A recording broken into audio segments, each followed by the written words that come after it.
क्या आपने कभी सोचा है उस ऋषि का जीवन कैसा था जिसने भगवान राम जैसे अवतार को धर्म, ज्ञान और आत्मबोध का मार्ग दिखाया?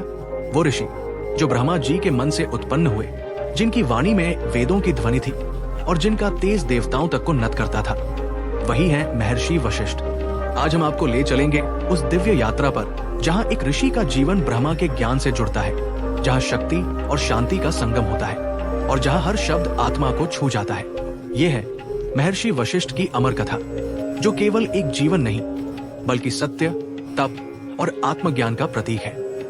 नमस्कार दोस्तों, हमारे चैनल वैदिक शाला में एक बार फिर से आप सभी का हार्दिक स्वागत है, जहां आपको मिलती हैं सनातन धर्म की अमूल्य कथाएं, गहरे रहस्य और प्राचीन ज्ञान। महर्षि वशिष्ठ की दिव्य उत्पत्ति और विश्वामित्र संग संघर्ष की शुरुआत। सृष्टि के आरंभ में जब ये ब्रह्मांड अभी अभी आकार ले रहा था, जब आकाश, पृथ्वी, जल, अग्नि और वायु अपने स्वरूप को ग्रहण कर रहे थे, तब स्वयं ब्रह्मा जी ने सृष्टि के संचालन के लिए 7 महान ऋषियों की रचना की, जिन्हें सप्तऋषि कहा गया। इन्हीं में से एक थे महर्षि वशिष्ठ, जिनका तेज, ज्ञान और करुणा समस्त लोकों को आलोकित करने वाला था। वशिष्ठ का जन्म ब्रह्मा जी के मनस पुत्र के रूप में हुआ, अर्थात वे किसी माता पिता के गर्भ से नहीं, बल्कि ब्रह्मा जी की तपश्चर्या और मानसिक संकल्प से उत्पन्न हुए थे। ब्रह्मा जी ने उन्हें वेद ज्ञान, सृष्टि के रहस्य और ब्रह्म तत्व की गूढ़तम विद्या का संरक्षक बनाया। जन्म के क्षण से ही वशिष्ठ में असाधारण शांति, दिव्यता और ब्रह्मानुभूति विद्यमान थी। उन्होंने न तो कभी भौतिक इच्छाओं में बंधना सीखा और न ही किसी सांसारिक मोह में डूबना। उनका स्वरूप तेजोमय था और उनका वचन मंत्रवत प्रभावशाली। वशिष्ठ के साथ ही उत्पन्न हुई उनकी पत्नी अरुंधति, जो सतीत्व, निष्ठा और प्रेम की प्रतिमूर्ति मानी जाती है। वशिष्ठ और अरुंधति का संबंध केवल पति पत्नी का नहीं था, बल्कि वह एक दिव्य संगम था। जैसे अग्नि और शांति का संतुलन, जैसे ज्ञान और भक्ति का मिलन, दोनों मिलकर संसार के कल्याण के लिए तप करते, वेदाध्ययन कराते और धर्म के मार्ग को प्रकाशित करते थे। समय बीतने के साथ वशिष्ठ ने एक आश्रम की स्थापना की, जहां वे मनुष्यों और देवताओं को समान रूप से ज्ञान प्रदान करते थे। उनका आश्रम तप और करुणा का केंद्र था, जहां न कोई ऊंच नीच थी, न भेदभाव। एक ही ध्येय था, सभी प्राणी ब्रह्मा की संतान है। वशिष्ठ के आश्रम में आने वाले प्रत्येक व्यक्ति को ऐसा अनुभव होता मानो वो किसी दिव्य लोक में प्रवेश कर गया हो। वहां गूंजती मंत्र ध्वनियां, हवन की सुगंध, शिष्यों की सेवा भावना और वशिष्ठ का शांत मुख, ये सब मिलकर आश्रम को एक जीवित तीर्थ बना देते थे। इसी काल में उन्होंने कामधेनु नामक अद्भुत दिव्य गाय प्राप्त की, जो किसी भी प्रकार की इच्छा को पूर्ण कर सकती थी। कहा जाता है कि ये गाय स्वयं देवताओं का वरदान थी और सृष्टि की पोषण शक्ति का प्रतीक थी। कामधेनु से उत्पन्न सब कुछ वशिष्ठ निस्वार्थ भाव से समाज और शिष्यों में बांट देते थे। उनका विश्वास था कि समृद्धि तभी पवित्र है जब वो सभी के हित में प्रयोग हो। इसी कारण उनके आश्रम में कभी अभाव नहीं हुआ। देवता भी कभी कभी उनके यज्ञ में भाग लेने आते थे। धीरे धीरे वशिष्ठ के तेज की ख्याति दूर दूर तक फैल गई और एक दिन ये ख्याति पहुंची महान प्रतापी राजा विश्वामित्र के कानों तक। विश्वामित्र उस समय एक शक्तिशाली क्षत्रिय थे, जो अनेक राज्यों पर शासन करते थे। वे गर्व से भरे हुए, परंतु धर्म और नीति के पद से अभी अपरिचित थे। एक दिन शिकार पर जाते हुए वे वशिष्ठ के आश्रम के समीप पहुंचे। उन्होंने देखा वो स्थान अद्भुत सौंदर्य से भरा हुआ है। चारों ओर हरियाली, सरिता, फूलों की सुगंध, पक्षियों का कलरव और वशिष्ठ का तेज, जो जैसे सूर्य की भांति सब पर प्रकाश फैला रहा था। वे आश्चर्यचकित रह गए। वे अपने विशाल दल के साथ वहां पहुंचे और आदर पूर्वक वशिष्ठ को प्रणाम किया। वशिष्ठ ने उन्हें स्नेह से बैठाया और कहा, राजन, आपका स्वागत है। आज आप हमारे अतिथि हैं। कृपया हमारे आश्रम में पधारें और भोजन ग्रहण करें। विश्वामित्र को लगा कि एक साधारण आश्रम कैसे इतने लोगों को भोजन करा पाएगा, पर उन्होंने आदरवश सहमति दी। तब वशिष्ठ ने कामधेनु से कहा, वत्से, इन अतिथियों के लिए उत्तम भोजन की व्यवस्था कर। और कुछ ही क्षणों में कामधेनु ने अपने दिव्य सामर्थ्य से इतना भोजन उत्पन्न किया कि पूरा दल तृप्त हो गया। ये देखकर विश्वामित्र विस्मित हो गए। उन्होंने सोचा, यदि ये गाय मेरे राज्य में हो तो मेरा साम्राज्य समृद्धि और वैभव से भर जाएगा। मैं इसे अपने राज्य की प्रजा के लिए प्रयोग करूंगा। उन्होंने वशिष्ठ से कहा, महर्षि, ये गाय मेरे राज्य के लिए अमूल्य संपत्ति है। मैं इसे लेना चाहता हूं। बदले में जो चाहे वर मांग लीजिए, सोना, रत्न, भूमि या जो भी आपको उचित लगे। वशिष्ठ मुस्कुराए और बोले, राजन, ये गाय मेरे लिए वस्तु नहीं है। ये आश्रम की आत्मा है, हमारी तपस्या का हिस्सा है। इसे मैं नहीं दे सकता, क्योंकि ये केवल मेरे नहीं, सबके कल्याण के लिए है। विश्वामित्र का चेहरा कठोर हो गया। उन्होंने कहा, मैं क्षत्रिय हूं, मुझे जो आवश्यक लगेगा उसे प्राप्त करने का अधिकार है। मैं बलपूर्वक इसे ले जाऊंगा। और उन्होंने अपने सैनिकों को आदेश दिया कि गाय को ले जाए। कामधेनु ने विनती की, गुरुदेव, मुझे रोकिए, मैं आपके बिना नहीं जा सकती। वशिष्ठ ने शांत स्वर में कहा, वत्से, धर्म की रक्षा स्वयं करो, क्योंकि अन्याय का प्रतिकार भी धर्म का ही अंग है। इतना सुनते ही कामधेनु ने अपनी शक्ति से असंख्य योद्धा उत्पन्न कर दिए, जिनमें गंधर्व, यक्ष और दिव्य प्राणी सम्मिलित थे। उन्होंने विश्वामित्र की सेना को परास्त कर दिया। विश्वामित्र स्वयं पराजित हो गए और शर्मिंदा होकर लौट गए। इस पराजय ने उनके भीतर गहरा आघात किया। वे सोचने लगे, मैंने राजशक्ति के बल पर संपूर्ण पृथ्वी जीत ली, पर एक ब्राह्मण ने मुझे केवल अपने तप और धर्म बल से हरा दिया। क्या शक्ति केवल हथियारों में है या तप में? यही विचार उनके जीवन का मोड़ बन गया। उन्होंने अपने राज्य का त्याग कर दिया और निश्चय किया कि वे भी वशिष्ठ की तरह ब्रह्मर्षि बनेंगे। इस घटना से वशिष्ठ और विश्वामित्र के जीवन एक दूसरे से गहराई से जुड़ गए। एक ब्रह्मर्षि का धैर्य और दूसरे का क्रोध, एक का ज्ञान और दूसरे की महत्वाकांक्षा, इन दोनों का संघर्ष ही आगे चलकर भारतीय दर्शन का एक महान अध्याय बना। वशिष्ठ ने उस दिन जो धैर्य दिखाया वो अमानवीय था। वे जानते थे कि विश्वामित्र का अहंकार केवल समय के साथ शांत होगा। उन्होंने अपने शिष्यों से कहा, धैर्य ही सबसे बड़ा बल है। क्षत्रिय अपनी तलवार से जीतता है, पर ब्राह्मण अपनी क्षमा से। यही शिक्षा आगे चलकर उनके जीवन का मूल सिद्धांत बन गई। वशिष्ठ ने कभी भी विश्वामित्र से वैर नहीं रखा। उन्होंने अपने मन में उनके प्रति केवल करुणा रखी, क्योंकि वे जानते थे कि जो क्रोध में जीता है वो अंतः ज्ञान के लिए ही तड़पता है। धीरे धीरे वशिष्ठ का आश्रम पुनः अपनी लय में लौट आया। वे वेदाध्ययन कराते, यज्ञ करते और समाज में धर्म की स्थापना करते रहे।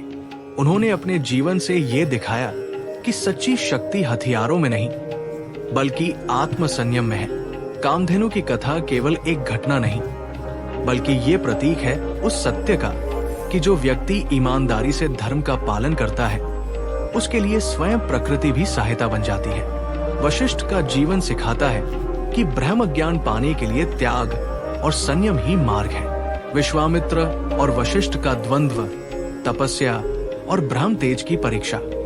वशिष्ठ और विश्वामित्र के बीच हुई वो पहली मुठभेड़ केवल एक गाय के लिए नहीं थी, बल्कि वह थी धर्म और अहंकार के बीच का पहला युद्ध। उस दिन जब कामधेनु के दिव्य पुत्रों ने विश्वामित्र की विशाल सेना को परास्त किया और स्वयं राजा विश्वामित्र को हार का स्वाद चखना पड़ा, तब उस पराजय ने उनके मन में एक ऐसा तूफान उत्पन्न कर दिया जिसे कोई रोक नहीं सका। जब वे अपने राज्य लौटे तो उनके प्रजाजन ने उनका स्वागत किया, पर विश्वामित्र के मन में शांति नहीं थी। वे सोचते रहे, मैं इतना महान राजा, इतना बलशाली, पर एक ब्राह्मण ने मुझे बिना शस्त्र उठाए पराजित कर दिया। क्या मेरी शक्ति व्यर्थ है? क्या मेरा साम्राज्य केवल एक भ्रम है? उनका आत्मसम्मान घायल था। उनका हृदय कह रहा था कि उन्हें वशिष्ठ से प्रतिशोध लेना चाहिए, लेकिन उनकी आत्मा भीतर से कुछ और फुसफुसा रही थी। वशिष्ठ की शक्ति शस्त्रों की नहीं, तप की है। यदि मुझे उनसे बड़ा बनना है तो मुझे उसी मार्ग पर चलना होगा जिस पर वे चले। उस रात विश्वामित्र ने अपने राजमहल की ओर देखा। वहां विलास था, सत्ता थी, परंतु शांति नहीं थी। उन्होंने अपने राज्य, परिवार, धन और वैभव का त्याग कर दिया। उन्होंने सिंहासन अपने पुत्र को सौंपा और एक संकल्प लिया, मैं ब्रह्मर्षि बनूंगा, मैं वशिष्ठ से भी बड़ा ऋषि बनकर दिखाऊंगा। वे चले गए अकेले, अपने अहंकार और लक्ष्य के साथ हिमालय की गहराइयों में, जहां केवल बर्फ थी और मौन। उन्होंने वर्षों तक कठोर तप किया। पहले वर्ष में उन्होंने केवल जड़ें और फल खाए, दूसरे वर्ष में केवल वायु पर जीवित रहे और तीसरे वर्ष में उन्होंने अन्न और जल दोनों का त्याग कर दिया। उनका शरीर कृश हो गया, पर तेज बढ़ता गया। देवताओं ने देखा कि विश्वामित्र का तप असाधारण है। वे चिंतित हुए, क्योंकि उनका तेज सृष्टि के संतुलन को हिला सकता था। इंद्र, जो सदा ऐसे अवसरों पर हस्तक्षेप करते थे, उन्होंने अप्सरा मेनका को भेजा ताकि विश्वामित्र का तप टूट जाए। मेनका ने अपने सौंदर्य और नृत्य से वातावरण को मदमस्त कर दिया। वर्षों की तपस्या के बाद जब विश्वामित्र ने नेत्र खोले तो उनके सम्मुख मेनका थी और उस क्षण उनका संकल्प डगमगाया। वे आकर्षण में बंध गए और कई वर्षों तक मेनका के साथ रहे। उनकी पुत्री शकुंतला का जन्म हुआ, जो आगे चलकर राजा दुष्यंत की पत्नी और भरत की माता बनी। परंतु जब उन्हें ज्ञात हुआ कि वे पुनः सांसारिक बंधन में फंस गए हैं, तो उन्हें गहरा पछतावा हुआ। उन्होंने मेनका से कहा, मैंने अपने लक्ष्य से भटक कर अपराध किया है। उन्होंने मेनका को विदा किया और पुनः तपस्या में लीन हो गए। उन्होंने अपनी आत्मा से कहा, अब मैं किसी प्रलोभन में नहीं पड़ूंगा, अब केवल ब्रह्मा ही मेरा लक्ष्य है। इस बार उनका तप और भी प्रखर हो गया। उन्होंने अग्नि, वायु, जल और पृथ्वी चारों तत्वों के मध्य रहकर साधना की। वे वर्षों तक मौन रहे और उनका तेज इतना बढ़ गया कि देवता भी उनके समीप आने से भयभीत होने लगे। जब उनका तप पूर्ण हुआ तो स्वयं ब्रह्मा जी प्रकट हुए और बोले, विश्वामित्र, तुम्हारा तप अद्भुत है। मैं तुम्हें राजर्षि की उपाधि देता हूं। विश्वामित्र ने सिर झुकाया, पर उनके भीतर की ज्वाला शांत नहीं हुई। उन्होंने कहा, प्रभु, जब तक मैं ब्रह्मर्षि नहीं कहलाता, तब तक मुझे शांति नहीं मिलेगी। मुझे वही पद चाहिए जो वशिष्ठ को प्राप्त है। ब्रह्मा जी मुस्कुराए और बोले, ये मार्ग कठिन है।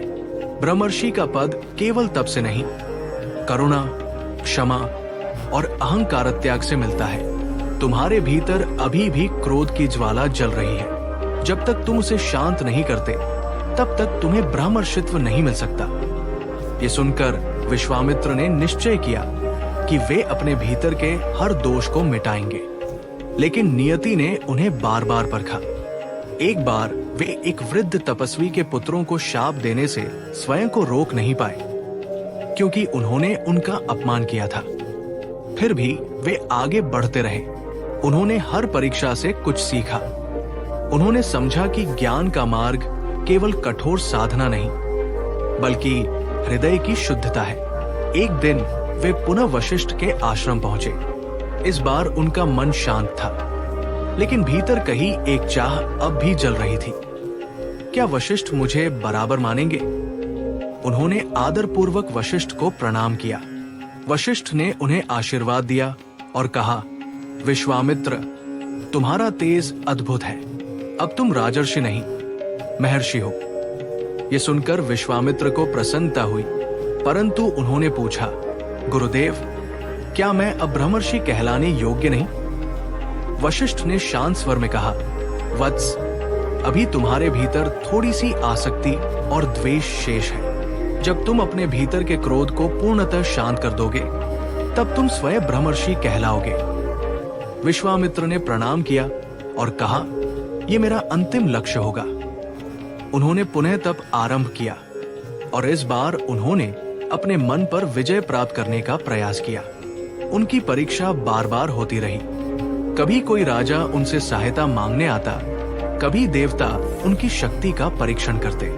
एक बार उन्होंने अपनी तपस्या से एक नई स्वर्गलोक की सृष्टि कर दी ताकि देवताओं के बराबर स्थान पा सके। इंद्र भयभीत हो गए। वे समझ गए कि विश्वामित्र अब केवल साधक नहीं, सृष्टिकर्ता बनते जा रहे हैं। उन्होंने पुनः उनसे संपर्क साधने के लिए अप्सरा रंभा को भेजा, पर इस बार विश्वामित्र ने क्रोध से कहा, तुम्हारा उद्देश्य मेरे तप को भंग करना है, इसलिए मैं तुम्हें शाप देता हूं कि तुम पत्थर बन जाओ। रंभा तत्काल शिला बन गई, लेकिन कुछ ही क्षणों में विश्वामित्र को पश्चाताप हुआ। उन्होंने कहा, फिर मैंने वही गलती दोहराई, क्रोध। उन्होंने अपने आप से कहा, जब तक ये क्रोध मेरे भीतर है, तब तक मैं वशिष्ठ के समान नहीं बन सकता। उन्होंने इस बार मौन साधना का निश्चय किया। वर्षों बीत गए और उनका शरीर स्थिर, मन निश्चल और चेतना ब्रह्मा में लीन होने लगी। वे अब किसी भी प्रलोभन, क्रोध या मोह से परे थे। उनका तप ऐसा था कि सूर्य भी उनके तेज से फीका लगने लगा। अंततः ब्रह्मा जी फिर उनके सामने प्रकट हुए। उन्होंने कहा, विश्वामित्र, अब तुम महर्षि कहलाने योग्य हो गए हो। पर विश्वामित्र ने फिर वही प्रश्न किया, क्या अब मैं ब्रह्मर्षि नहीं? ब्रह्मा जी बोले, वशिष्ठ से पूछो, वही तुम्हें ये उपाधि देंगे। ये सुनकर विश्वामित्र ने निर्णय लिया कि अब वे वशिष्ठ के समक्ष जाएंगे, पर इस बार एक प्रतिस्पर्धी के रूप में नहीं, बल्कि एक शिष्य की भांति। वशिष्ठ के आश्रम में प्रवेश करते हुए उनका मन शांत था। उन्होंने देखा, वही पुराना आश्रम, वही कामधेनु की पवित्र छाया, वही हवन की सुगंध, वही ब्रह्म ज्ञान का वातावरण। वर्षों बाद वे फिर उसी स्थान पर थे जहां उनके अहंकार ने उन्हें पराजय दी थी। उन्होंने वशिष्ठ के चरणों में प्रणाम किया और कहा, गुरुवर, मैंने जीवन के हर चरण में अपने अहंकार को जलाया है, क्रोध को पराजित किया है। अब मुझे केवल ये जानना है कि क्या मैं आपके समान ब्रह्मर्षि बन सका हूं? वशिष्ठ ने अपनी गहरी दृष्टि से उन्हें देखा। वे मौन रहे और कुछ क्षणों तक दोनों के बीच केवल शांति थी। फिर वशिष्ठ ने कहा, विश्वामित्र, यदि तुम्हें यह जानना है कि तुमने क्रोध और अहंकार का त्याग कर दिया है, तो जीवन तुम्हारी परीक्षा स्वयं लेगा। तभी एक छोटा सा सेवक दौड़ता हुआ आया और गलती से विश्वामित्र पर जल छलका गया। एक क्षण के लिए उनका चेहरा लाल हुआ, पर अगले ही पल उन्होंने मुस्कुराकर कहा, वत्स, ये तो जल है, अग्नि नहीं। मैं अब किसी भी तत्व से नहीं जलता। वशिष्ठ ने उसी क्षण कहा, अब तुम पूर्ण हो गए हो विश्वामित्र। अब तुम केवल महर्षि नहीं, ब्रह्मर्षि हो। आज से तुम्हारा और मेरा कोई भेद नहीं। विश्वामित्र की आंखों से आंसू बह निकले। उन्होंने कहा, गुरुवर, मैंने जीवन भर आपसे स्पर्धा की, पर आज समझा कि ब्रह्मर्षित्व का अर्थ प्रतिस्पर्धा नहीं, समर्पण है। वशिष्ठ ने उन्हें उठाकर गले से लगाया और कहा, वत्स, आज मेरा भी जन्म सफल हुआ। उसी क्षण आकाश में दिव्य ध्वनि गूंज उठी। विश्वामित्र ब्रह्मर्षि हो गए। देवताओं ने पुष्प वर्षा की और पृथ्वी का हर कण जैसे आनंद से भर गया।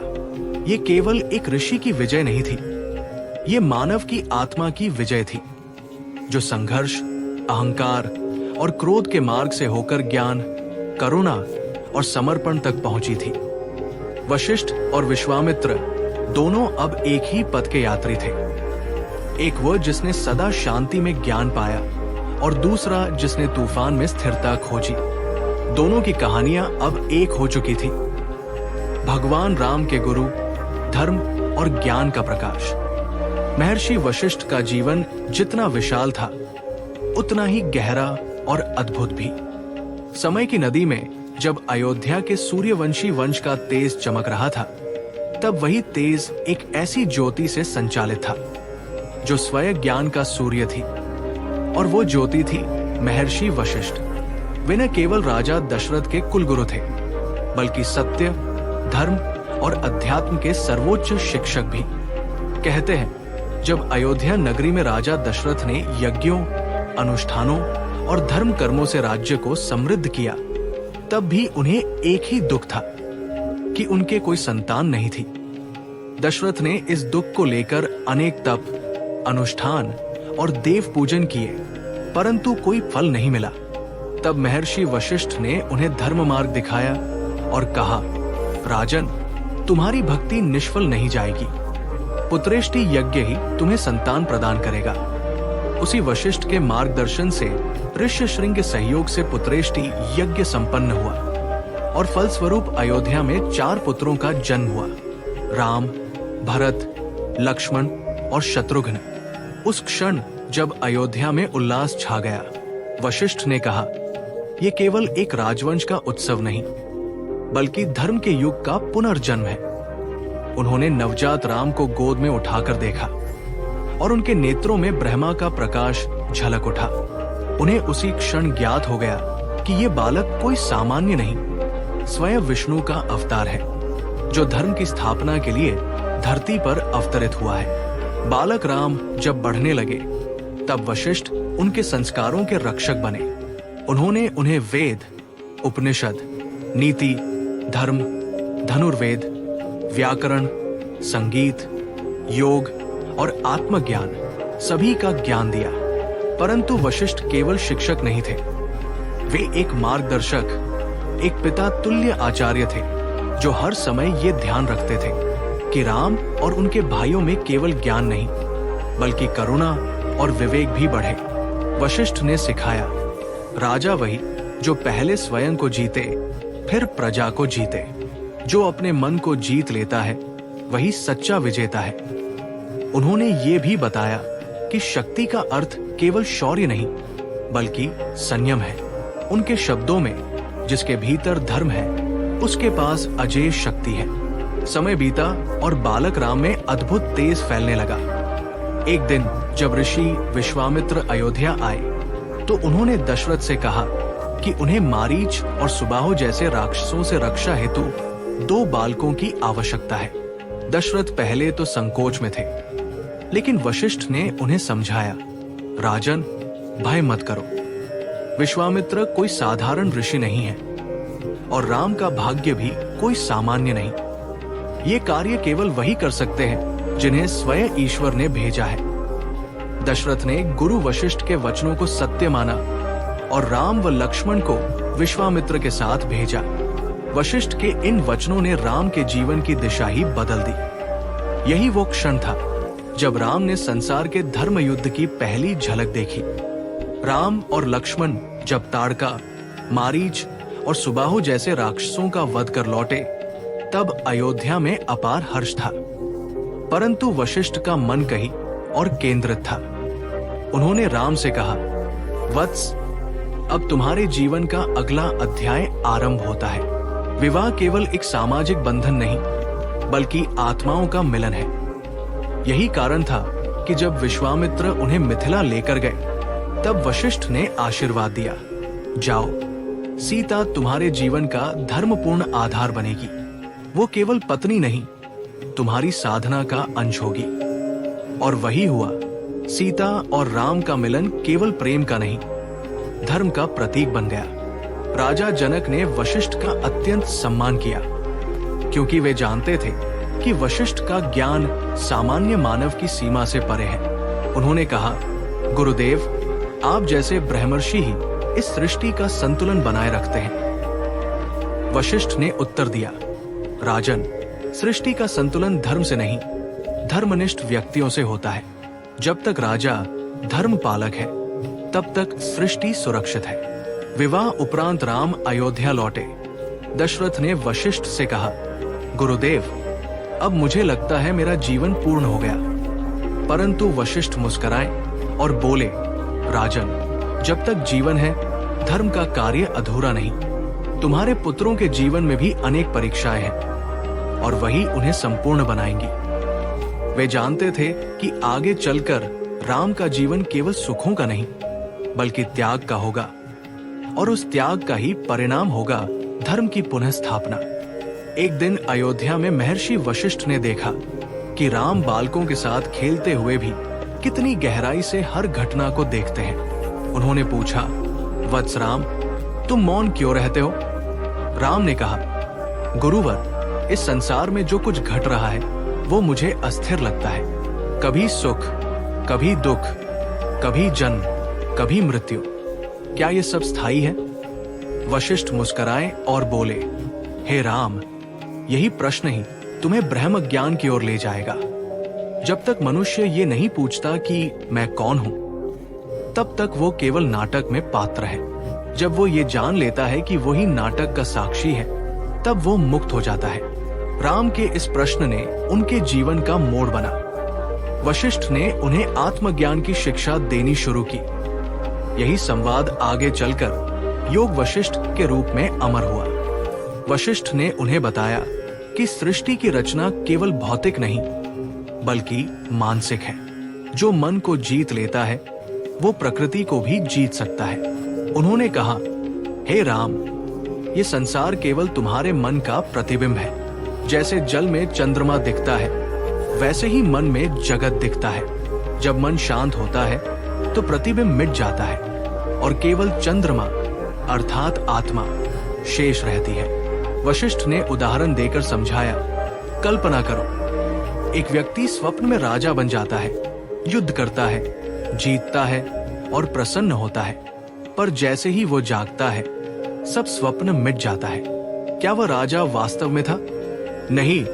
वैसे ही ये संसार भी चेतना का स्वप्न है। जागरण का नाम है ज्ञान। राम के मुख पर विस्मय था। उन्होंने पूछा, गुरुदेव, यदि सब माया है तो क्या कर्म करना व्यर्थ नहीं? वशिष्ठ बोले, नहीं वत्स, कर्म ही जीवन का धर्म है। माया का अर्थ ये नहीं कि सब झूठा है, बल्कि ये है कि जो अस्थायी है उसे सत्य मान लेना ही भूल है। कर्म करते हुए फल की आसक्ति छोड़ दो, वही मुक्ति है। धीरे धीरे राम को समझ आने लगा कि जीवन का सार केवल राजा बनना या राज्य करना नहीं है, बल्कि आत्मा का बोध है। वशिष्ठ ने आगे कहा, धर्म वही है जो मन को शुद्ध करे, अधर्म वो जो मन को कलुषित करे। जब तुम किसी प्राणी में भी अपने समान आत्मा देखोगे, तब तुम सच्चे धर्मज्ञ बनोगे। वशिष्ठ का ये उपदेश केवल राम के लिए नहीं, बल्कि समस्त मानवता के लिए था। उन्होंने धर्म को नियमों में नहीं, बल्कि भावना में परिभाषित किया। उन्होंने कहा, धर्म ग्रंथों में नहीं, हृदय में बसता है। जब हृदय से करुणा निकलती है, तब वही धर्म है। समय के साथ राम का मन ब्रह्म ज्ञान में अधिक स्थिर हुआ। वे अब हर परिस्थिति को संभाव से देखने लगे। उन्होंने अपने भाइयों से कहा, गुरुदेव ने जो सिखाया वो सबसे बड़ा धन है। राज्य तो नष्ट हो सकता है, पर ज्ञान कभी नष्ट नहीं होता। वशिष्ठ ये सुनकर प्रसन्न हुए और बोले, वत्स राम, अब तुमने आत्मा का प्रथम दर्शन कर लिया है।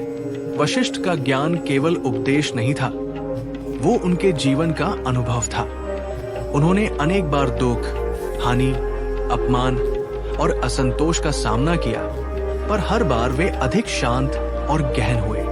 वे कहते थे, जब लहरें उफान पर हो, तब नाविक को पतवार मजबूत पकड़नी चाहिए। उसी प्रकार जब जीवन में संकट हो, तब ध्यान और विश्वास ही मनुष्य की पतवार है। राम ने पूछा, गुरुदेव, क्या ये ज्ञान सभी को प्राप्त हो सकता है? वशिष्ठ बोले, हर आत्मा में वही शक्ति है जो मुझ में या तुम में है। अंतर केवल जागरूकता का है। जो भीतर झांकने का साहस करता है, वही उस शक्ति को देख पाता है। बाहर देखने वाला केवल रूप देखता है, भीतर देखने वाला सत्य देखता है। राम ने गहराई से प्रणाम किया और कहा, गुरुवर, मैं धन्य हूं कि आपका शिष्य हूं। वशिष्ठ ने कहा, वत्स, शिष्य वही नहीं जो गुरु से सुनता है, बल्कि वही जो ज्ञान को जीता है। अब समय आएगा जब तुम्हें इस ज्ञान की परीक्षा देनी होगी। जब संसार तुम्हें अपमान, वियोग और कष्ट देगा, तब स्मरण रखना, वही क्षण तुम्हारे आत्मज्ञान की परीक्षा का होगा। उनके ये शब्द भविष्य की ओर संकेत कर रहे थे, क्योंकि शीघ्र ही राम के जीवन में वनवास आने वाला था। लेकिन उस वनवास में भी वशिष्ठ की शिक्षाएं राम के भीतर जलती ज्योति की तरह रही। जब वे वन में विचरण करते थे, सीता का अपहरण हुआ, रावण से युद्ध हुआ, तब भी राम का मन विचलित नहीं हुआ, क्योंकि वे जानते थे सब माया है पर धर्म ही सत्य है। वशिष्ठ का जीवन इसी सत्य की पराकाष्ठा था। उन्होंने संसार को सिखाया कि गुरु का अर्थ केवल ज्ञानदाता नहीं, बल्कि वह दीपक है जो अंधकार में भी राह दिखाता है। और यही कारण है कि भगवान राम स्वयं उन्हें गुरुवर, ब्रह्म स्वरूप कहकर संबोधित करते थे। महर्षि वशिष्ठ ने धर्म को व्यवहार से जोड़ा। उन्होंने सिखाया कि राजा का धर्म केवल शासन करना नहीं, बल्कि न्याय और करुणा से शासन करना है। उन्होंने कहा, राजा वही जो अपने प्रजा के सुख में सुख और दुख में दुख महसूस करे। जो केवल अपने हित को देखे वो राजा नहीं, भोगी है। यही उपदेश राम ने अपने राज्यकाल में अपनाया और रामराज्य सृष्टि के इतिहास में आदर्श शासन का प्रतीक बन गया। वशिष्ठ के ज्ञान का प्रभाव केवल राम पर नहीं, बल्कि समूचे युग पर पड़ा। उनके शिष्य, उनके वंशज और उनके आश्रम के ऋषि सभी ने ब्रह्म ज्ञान और कर्मयोग के मार्ग को आगे बढ़ाया। आज भी जब कोई साधक ध्यान में बैठता है और मन को शांत करने का प्रयास करता है, तो वो अनजाने में वशिष्ठ के ही मार्ग पर चल रहा होता है। उनका ज्ञान आज भी अमर है। मनुष्य का सबसे बड़ा शत्रु उसका अपना मन है, और सबसे बड़ा मित्र भी वही। जब मन संयमित होता है, तब वो परमात्मा का दूत बनता है। इसी प्रकार महर्षि वशिष्ठ ने भगवान राम के जीवन में धर्म, ज्ञान और प्रकाश का बीज बोया, जो आगे चलकर संपूर्ण मानवता के लिए एक वृक्ष बन गया। और यही कारण है कि जब भी कोई ये कहता है रामराज्य, तो उसके पीछे वशिष्ठ का अदृश्य हाथ, उनका अद्वितीय ज्ञान और उनका शाश्वत आशीर्वाद विद्यमान रहता है। वशिष्ठ और विश्वामित्र का अंतिम संवाद, आत्मविज्ञान और ब्रह्मलीन अवस्था। समय की धारा में वर्षों बीत गए। ऋषि वशिष्ठ की कीर्ति अब सृष्टि के हर कोने में गूंज रही थी। उनके आश्रम में अनगिनत शिष्य ज्ञान प्राप्त करने आते थे, परंतु उनका मन अब भी पूर्ण नहीं था, क्योंकि एक पुराना अध्याय अब भी अधूरा था, और वो था ऋषि विश्वामित्र के साथ उनका संवाद। वो संघर्ष जो कभी अहंकार, शक्ति और सिद्धि के कारण प्रारंभ हुआ था, अब एक नए अर्थ में समाप्त होना चाहता था। ये केवल दो महान ऋषियों का मिलन नहीं था, बल्कि दो विचारों का संगम था।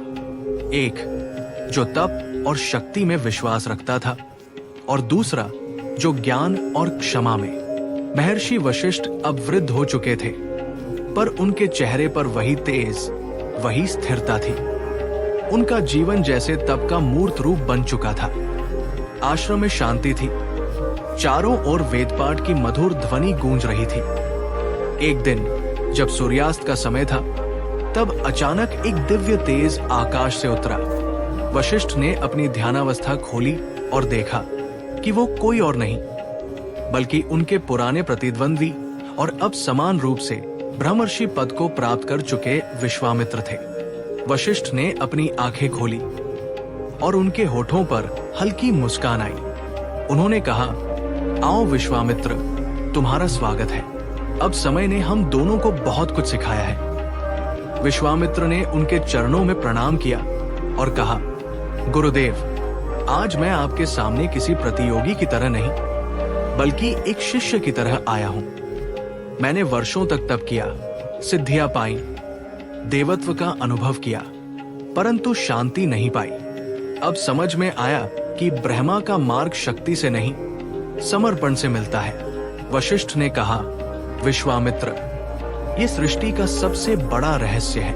तब तुम्हें देव बना सकता है, पर क्षमा तुम्हें ब्रह्मा बना देती है। इन शब्दों ने विश्वामित्र के भीतर गूंज मचा दी। उन्होंने कहा, गुरुवर, पहले मैं सोचता था कि शक्ति ही सर्वोच्च है, पर अब जान गया हूँ कि शक्ति केवल तब तक ही उपयोगी है जब तक वो ज्ञान के अधीन है। आपसे संघर्ष मेरा अहंकार था, लेकिन वो संघर्ष ही मुझे सत्य तक ले आया। वशिष्ठ ने कहा, ये ब्रह्मा की लीला है वत्स। हम दोनों एक ही मार्ग पर थे, बस दिशाएं अलग थी। तुमने बाहर के शत्रु से युद्ध किया, मैंने भीतर के, लेकिन अंत में लक्ष्य एक ही था, आत्मा का साक्षात्कार। फिर दोनों ऋषियों ने एक गहन ध्यान में प्रवेश किया। उनके बीच कोई शब्द नहीं थे, केवल मौन था। वो मौन जो सृष्टि के प्रारंभ से भी पुराना है, वह मौन जिसमें सारे वेद, सारे रहस्य और सारा अस्तित्व समाया हुआ था। उसी मौन में वशिष्ठ ने विश्वामित्र को ब्रह्म ज्ञान की अंतिम शिक्षा दी। ब्रह्मा को शब्दों में नहीं बांधा जा सकता, वो अनुभव है। जो उसे समझने की कोशिश करता है वो दूर चला जाता है, जो उसे अनुभव करता है वो वही बन जाता है। विश्वामित्र की आंखों से आंसू बह निकले। उन्होंने कहा, गुरुवर, अब मुझे लगता है सृष्टि का प्रत्येक कण ब्रह्मा की अभिव्यक्ति है। मैं जितना बाहर खोजता गया उतना ही भीतर का मार्ग खोता गया। आज आपके सानिध्य में वो मार्ग फिर दिखाई दे रहा है। वशिष्ठ ने मुस्कुराते हुए कहा, वत्स, यही ज्ञान का सत्य है। ब्रह्मा न बाहर है न भीतर, वो सब में समान रूप से व्याप्त है। जैसे समुद्र की लहरें उठती और गिरती हैं, वैसे ही जीव ब्रह्मा में उठते हैं और उसी में विलीन हो जाते हैं। उन्होंने आगे कहा, और यही जीवन का रहस्य है। न कोई मरता है न कोई जन्म लेता है, केवल रूप बदलता है, चेतना नहीं। दोनों ऋषि एक साथ बैठे और उस क्षण ब्रह्मांड जैसे स्थिर हो गया। हवा भी मानो मंत्रोच्चार करने लगी थी। देवता आकाश से झांक रहे थे, ऋषिगण दूर से प्रणाम कर रहे थे और धरती पर वो स्थान एक तीर्थ बन गया। ये दृश्य केवल दो ऋषियों का संवाद नहीं था, बल्कि ब्रह्मा के दो पक्षों का एकीकरण था। शक्ति और शांति, तप और करुणा, क्रोध और क्षमा। फिर वशिष्ठ ने अपनी दृष्टि आकाश की ओर उठाई और कहा, विश्वामित्र, अब समय है कि तुम उस मार्ग को आगे बढ़ाओ। मैंने जितना पाया वो सब तुम्हारे साथ है। ब्रह्मा का ज्ञान किसी एक का नहीं, वो सबका है। ज्ञान बांटने से घटता नहीं, बढ़ता है। विश्वामित्र ने नम्रता से कहा, गुरुवर, मैं सदा आपका ऋणी रहूंगा। मैंने वर्षों पहले जो गलती की वो अब समझ आया। मैंने आपको अपना प्रतिद्वंद्वी समझा, जबकि आप मेरा मार्गदर्शक थे। वशिष्ठ ने कहा, वत्स, ब्रह्मा के मार्ग में कोई गलती नहीं होती। हर भूल एक शिक्षा है, हर असफलता एक सीढ़ी है। यदि तुमने अहंकार नहीं जिया होता तो विनम्रता का मूल्य नहीं जान पाते। विश्वामित्र ने आशीर्वाद मांगा। वशिष्ठ ने अपना कर कमल विश्वामित्र के सिर पर रखा और कहा, वत्स, अब तुम पूर्ण हो चुके हो। जाओ, ब्रह्मा के ज्ञान को संसार में फैलाओ। तुम अब केवल विश्वामित्र नहीं, ब्रह्मर्षि विश्वामित्र हो। उस क्षण आकाश से पुष्प वृष्टि हुई। देवताओं ने जय ब्रह्मर्षि का उद्घोष किया। दोनों ऋषि उस दिव्य वातावरण में स्थिर खड़े थे, जैसे समय स्वयं उन्हें नमन कर रहा हो। विश्वामित्र वहां से प्रस्थान कर गए, लेकिन जाते जाते बार बार मुड़कर वशिष्ठ को देखते रहे। उन्होंने अपने मन में कहा, आज समझ में आया, ब्रह्मत्व केवल तप से नहीं बल्कि विनम्रता से मिलता है। और वशिष्ठ आश्रम में लौटकर गहन ध्यान में लीन हो गए। उन्होंने अपने शिष्यों को बुलाया और कहा, अब मेरा कार्य समाप्त हो चुका है। मैंने जो ज्ञान पाया वो जगत को दे चुका हूं। अब समय है उस स्रोत में लौट जाने का जहां से ये सब प्रारंभ हुआ। शिष्यों की आंखों में आंसू थे। उन्होंने कहा, गुरुदेव, आपके बिना ये संसार अधूरा लगेगा। वशिष्ठ ने मुस्कुराकर कहा, वत्सो, कोई भी अस्तित्व सदा नहीं रहता, केवल चेतना रहती है। जब तुम वेद पढ़ते हो, जब तुम किसी को सत्य सिखाते हो, तब मैं वहीं उपस्थित हूं। मैं शब्द नहीं हूं, मैं अर्थ हूं। मैं देह नहीं हूं, मैं चेतना हूं। फिर उन्होंने अरुंधति को देखा, जो सदा उनकी तपस्या में सहभागी रही थी। अरुंधति ने शांत स्वर में कहा, स्वामी, आपका तप, आपका ज्ञान और आपकी करुणा, ये सब युगों युगों तक जीवित रहेगा। मैं भी आपके साथ उस प्रकाश में विलीन होना चाहती हूं। वशिष्ठ ने कहा, अरुंधति, तुम सदा मेरे साथ रही हो। तुम्हारा अस्तित्व मेरे अस्तित्व से अलग नहीं। जब आत्माएं एक हो जाती हैं, तब पृथक्करण केवल दृष्टि का भ्रम रह जाता है। वो रात पूर्णिमा की थी। चंद्रमा के प्रकाश में वशिष्ठ का आश्रम जैसे स्वर्णिम दीप्ति से भर गया। शिष्य, देवता, ऋषिगण सभी उस क्षण को देखने के लिए एकत्रित थे। वशिष्ठ ने कमलासन पर बैठकर ध्यान लगाया। उन्होंने नेत्र मूंदे और कहा, हे ब्रह्मा, तू ही मेरा आदि है, तू ही अंत। मैंने जो जीवन जिया वो तेरा ही प्रसाद था। अब मुझे अपने में समा ले। ये कहकर वे समाधि में चले गए। धीरे धीरे उनका शरीर तेज से भरने लगा। फिर वो प्रकाश आकाश की ओर उठने लगा। कुछ क्षणों बाद केवल एक दिव्य आभा शेष रह गई। उसी क्षण आकाश से एक अद्भुत स्वर गूंजा। वशिष्ठ ब्रह्मा में लीन हो गए। धरती पर कमल खिल उठे, हवाएं मधुर हो गई और वातावरण में ऐसी शांति छा गई जैसी पहले कभी नहीं थी। अरुंधति ने भी ध्यान लगाया और उसी प्रकाश में विलीन हो गई। कहते हैं उसी क्षण आकाश में 2 तारे प्रकट हुए, वशिष्ठ और अरुंधति, जो आज भी सप्तऋषियों के समूह में एक साथ चमकते हैं। वे आज भी प्रेम, निष्ठा और ज्ञान के प्रतीक हैं। वशिष्ठ के ब्रह्मलीन होने के बाद भी उनका ज्ञान अमर रहा। उनके शिष्यों ने योग वशिष्ठ को संकलित किया, जिसमें उन्होंने जो ज्ञान भगवान राम को दिया था, वो सदा के लिए मानवता को दिशा देने वाला बना। उस ग्रंथ में वशिष्ठ का हर शब्द एक दीपक है, जो अज्ञान के अंधकार में प्रकाश फैलाता है। उन्होंने लिखा, जो व्यक्ति जानता है कि ये जगत मन की कल्पना है, वो जन्म और मृत्यु से परे हो जाता है।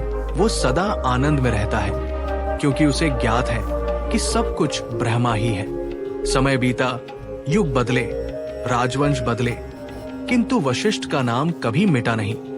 उनके आश्रम की भूमि आज भी वशिष्ठाश्रम के नाम से पवित्र मानी जाती है। वहां आने वाला प्रत्येक व्यक्ति कहता है, ये वही स्थान है जहां ब्रह्मा ने मनुष्य का रूप लेकर स्वयं को जाना। उनके द्वारा सिखाए गए सिद्धांत आज भी प्रत्येक आध्यात्मिक साधक के लिए मार्गदर्शक है। संयम, करुणा, क्षमा, सत्य और आत्मविज्ञान।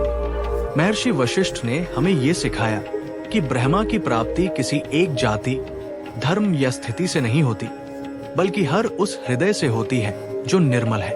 उन्होंने कहा था, जो दूसरों के सुख में सुखी और दुख में दुखी होता है, वही सच्चा ज्ञानी है, क्योंकि वही ब्रह्मा को अनुभव करता है, जो सब में स्वयं को देखता है। यही कारण है कि युगों बाद भी जब कोई व्यक्ति ध्यान में बैठता है और अपने भीतर झांकता है, तो उसे वही वाणी सुनाई देती है, अहा ब्रह्मास्मि। वशिष्ठ की कथा केवल एक ऋषि की नहीं, बल्कि समस्त मानवता की चेतना की यात्रा है।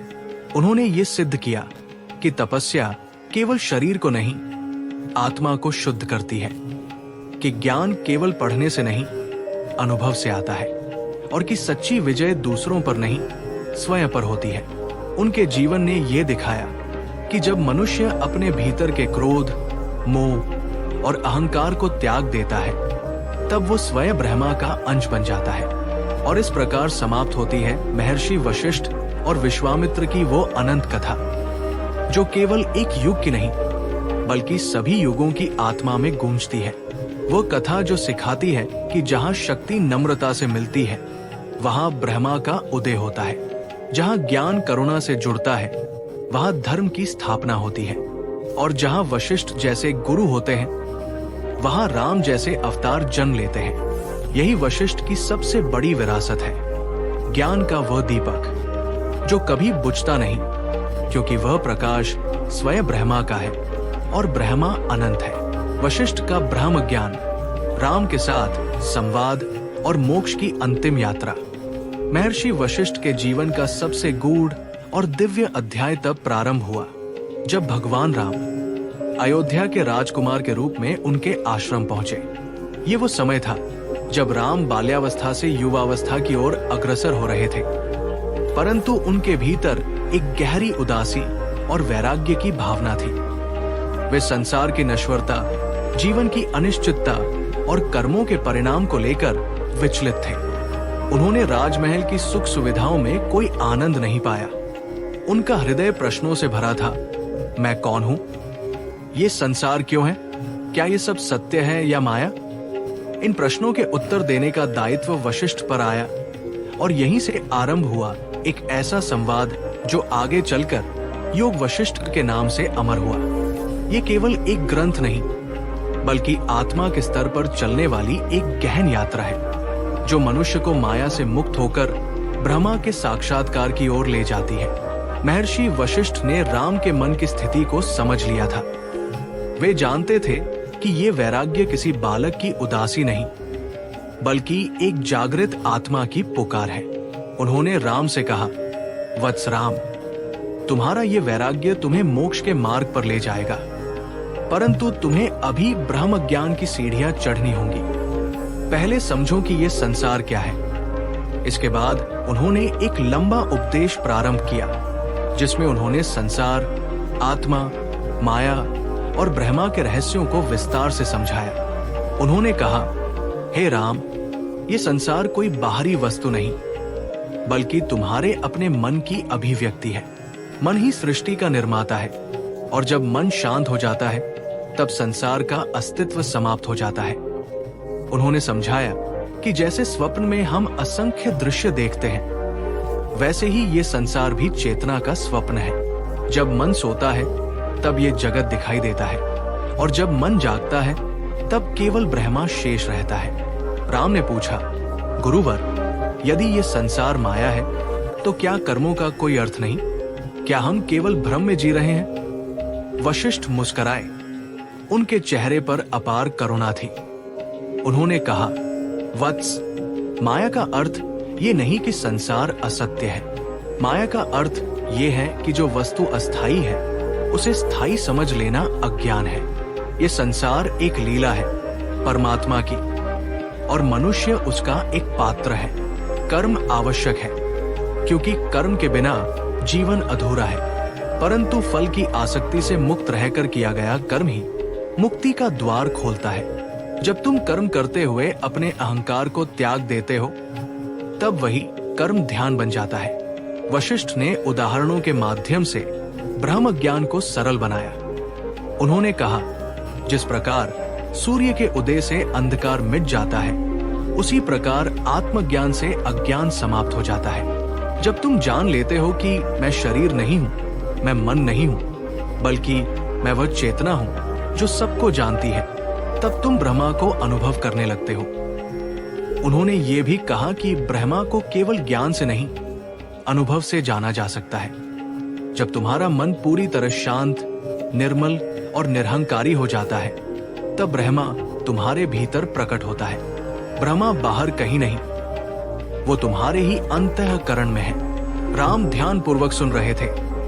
हर शब्द उनके भीतर उतरता जा रहा था। उन्होंने फिर प्रश्न किया, गुरुवर, यदि मन ही सब कुछ रचता है तो क्या मोक्ष केवल मन की अवस्था है? वशिष्ठ ने कहा, हाँ राम, मोक्ष मन की ही अवस्था है। जब मन इच्छा, द्वेष, क्रोध, लोभ, भय और आसक्ति से मुक्त हो जाता है, तब वही मन ब्रह्मा बन जाता है। मोक्ष का अर्थ मृत्यु के बाद किसी लोक में जाना नहीं, बल्कि जीवित अवस्था में ही उस परम शांति का अनुभव करना है, जहां कुछ चाहने या पाने की भावना शेष नहीं रहती। जब तुम सब कुछ एक समान देखना सीख जाते हो, सुख दुख, लाभानी, जय पराजय, तब तुम मुक्त हो जाते हो। उन्होंने आगे कहा, राम, संसार में दुख का मूल कारण आसक्ति है। जब तुम किसी वस्तु, व्यक्ति या विचार से आसक्त हो जाते हो, तब तुम बंधन में पड़ जाते हो। जब ये आसक्ति टूटती है, तब तुम्हारा मन हल्का हो जाता है। जैसे पक्षी पंख फैलाकर उड़ता है, वैसे ही आत्मा मुक्त होकर ब्रह्मा में विलीन होती है। उन्होंने एक सुंदर उदाहरण दिया। जिस प्रकार दर्पण में प्रतिबिंब दिखाई देता है, परंतु दर्पण स्वयं अपरिवर्तित रहता है, वैसे ही आत्मा में संसार का प्रतिबिंब दिखाई देता है, पर आत्मा स्वयं कभी नहीं बदलती। राम ने पूछा, गुरुदेव, क्या ब्रह्मा को देखा जा सकता है? वशिष्ठ ने कहा, वत्स, ब्रह्मा को देखा नहीं जा सकता, क्योंकि वह देखने वाला स्वयं ब्रह्मा है। ब्रह्मा कोई वस्तु नहीं जिसे इंद्रियों से अनुभव किया जाए। वो तो वही चेतना है जिसके कारण तुम देख रहे हो, सुन रहे हो, सोच रहे हो।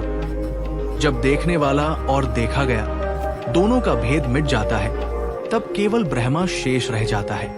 यही अद्वैत की स्थिति है। इस संवाद के दौरान वशिष्ठ ने अनेक दृष्टांत सुनाए। लीलावतार की कथा, शुकदेव की कथा, ज्ञान और अज्ञान के संघर्ष की कथा। हर कहानी के माध्यम से उन्होंने राम को ये समझाया कि जीवन केवल कर्मों का खेल नहीं, बल्कि चेतना का अभ्यास है। उन्होंने कहा, राम, जब तक तुम ये सोचते रहोगे कि तुम देह हो, तब तक तुम्हें बंधन मिलेगा। जब तुम जान लोगे कि तुम ब्रह्मा के अंश हो, तब कोई तुम्हें बांध नहीं सकेगा। राम का मन धीरे धीरे परिवर्तित होने लगा। उनमें गहरी शांति उतर आई। उनका चेहरा अब तेजस्वी हो उठा और उनकी दृष्टि में करुणा झलकने लगी। वशिष्ठ ने देखा कि उनका शिष्य अब आत्मज्ञान के द्वार पर पहुंच चुका है। उन्होंने कहा, राम, अब तुम वही ब्रह्मा अनुभव करने वाले हो जिसके लिए ऋषि मुनि जन्म जन्मांतर तक साधना करते हैं। परंतु स्मरण रखना, ज्ञान प्राप्त करने के बाद भी विनम्र रहना। सच्चा ज्ञानी वही है जो दूसरों के दुख को अपना समझे। वशिष्ठ ने फिर ब्रह्मा के स्वरूप की व्याख्या की। ब्रह्मा न जन्म लेता है, न मरता है, न बदलता है। वो शाश्वत है, अनंत है, निर्विकार है। संसार उसकी छाया है। जैसे सागर की लहरें सागर से अलग नहीं, लहरें उठती हैं और मिट जाती हैं, पर सागर वैसा ही रहता है। वैसे ही जीव आते जाते हैं, पर ब्रह्मा शाश्वत रहता है। उन्होंने आगे कहा, जो व्यक्ति इस सत्य को जान लेता है, वो मृत्यु के भय से मुक्त हो जाता है, क्योंकि उसे ज्ञात हो जाता है कि आत्मा न तो जन्म लेती है, न मरती है। वो केवल शरीर बदलती है, जैसे कोई वस्त्र बदलता है। राम ने नम्रता से कहा, गुरुवर, आपके शब्दों से मेरे सारे संशय मिट गए हैं। अब मैं देख सकता हूँ कि ये संसार केवल चेतना का खेल है। वशिष्ठ मुस्कुराए, वत्स, ये तुम्हारी आत्मा की जागृति है। अब तुम राजकुमार नहीं, एक योगी हो जो संसार में रहकर भी उससे परे है। इन शिक्षाओं ने ही आगे चलकर राम के जीवन की दिशा तय की। यही ज्ञान था जिसने उन्हें वनवास में धैर्य दिया, रावण के युद्ध में धर्म का बोध कराया और राज्य में न्याय का आधार दिया। महर्षि वशिष्ठ के उपदेशों ने राम को केवल एक राजा नहीं, बल्कि एक मर्यादा पुरुषोत्तम बना दिया। महर्षि वशिष्ठ ने अपने जीवन के अंतिम वर्षों में यही संदेश बार बार दिया कि आत्मा का मार्ग कठिन नहीं, पर मनुष्य स्वयं को भूल गया है। जब मनुष्य अपने भीतर झांकता है, तब उसे ज्ञात होता है कि वो सदा से मुक्त था, बस अज्ञान ने उसे बांध रखा था। उन्होंने कहा, ज्ञान बाहर से नहीं आता, वो भीतर से प्रकट होता है। जैसे दीपक के भीतर से प्रकाश निकलता है, वैसे ही आत्मा के भीतर से सत्य प्रकट होता है। उन्होंने ये भी कहा कि वैराग्य संसार से भागना नहीं, बल्कि उसमें रहते हुए भी निर्लिप्त रहना है। जैसे कमल जल में रहकर भी भीगता नहीं, वैसे ही ज्ञानी संसार में रहकर भी माया से अछूता रहता है। इन गहन उपदेशों ने राम के साथ साथ संपूर्ण मानवता को दिशा दी। आज भी जब कोई साधक योग वशिष्ठ का अध्ययन करता है, तो वो केवल ग्रंथ नहीं पढ़ता, बल्कि आत्मा की यात्रा करता है। अज्ञान से ज्ञान की ओर, भटकाव से मुक्ति की ओर, देह भाव से ब्रह्म भाव की ओर। वशिष्ठ और राम का ये संवाद हजारों वर्षों बाद भी प्रासंगिक है, क्योंकि ये केवल धार्मिक शिक्षा नहीं, बल्कि चेतना का विज्ञान है। ये बताता है कि सच्ची शांति किसी बाहरी वस्तु या स्थिति से नहीं, बल्कि भीतर की स्थिरता से आती है। जब मन शांत होता है, तब संसार अपने आप सुंदर हो जाता है। इस प्रकार महर्षि वशिष्ठ ने भगवान राम को ब्रह्म ज्ञान का वह दीपक सौंपा जो आज तक जल रहा है। उनका ज्ञान कालातीत है, उनकी करुणा असीम है और उनका उपदेश अनंत काल तक मनुष्य को मार्ग दिखाता रहेगा। वशिष्ठ के शब्दों में मनुष्य स्वयं ब्रह्मा है, बस उसे ये स्मरण करना है कि वो कौन है। जब ये स्मरण हो जाता है तब जीवन ही मुक्ति बन जाता है। आज भी जब कोई साधक योग वशिष्ठ पढ़ता है तो वो केवल शब्द नहीं पढ़ता, वो वशिष्ठ की आत्मा से संवाद करता है और वही संवाद अंततः उसे उस सत्य की ओर ले जाता है जिसे उन्होंने स्वयं अनुभव किया था। अहं ब्रह्मास्मि, मैं ही वो ब्रह्मा हूं। और इस प्रकार समाप्त होती है महर्षि वशिष्ठ की वो अमर गाथा, एक ऐसे ऋषि की कथा जिनके ज्ञान ने युगों को आलोकित किया, जिनकी करुणा ने धर्म का मार्ग प्रशस्त किया और जिनकी वाणी आज भी आत्मा के भीतर गूंजती है। वशिष्ठ ने हमें ये सिखाया कि सच्चा धर्म किसी बाहरी आडंबर में नहीं, बल्कि सत्य, संयम और करुणा में है। उन्होंने दिखाया कि ब्रह्मा का साक्षात्कार दूर नहीं, वो हमारे भीतर, हमारे ही अंतःकरण में विद्यमान है। युग बदलते हैं, सभ्यताएं मिटती हैं, पर वशिष्ठ का ज्ञान अमर है, क्योंकि उनका संदेश सदा यही रहा, जो स्वयं को जान लेता है वही संपूर्ण सृष्टि को जान लेता है। तो जब भी जीवन में भ्रम, दुख या अंधकार महसूस हो, वशिष्ठ की वाणी को स्मरण करना, मन को जीत लो, फिर कोई युद्ध शेष नहीं रहता। यही है महर्षि वशिष्ठ का संदेश, यही है आत्मज्ञान का सार। अगर आपको ये वीडियो पसंद आया हो तो कृपया इसे लाइक करें, कमेंट में अपने विचार लिखें, शेयर करें ताकि ये ज्ञान औरों तक पहुंचे। और ऐसे ही प्रेरणादायक व आध्यात्मिक कथाओं के लिए हमारे चैनल को सब्सक्राइब करना न भूलें। जय महर्षि वशिष्ठ।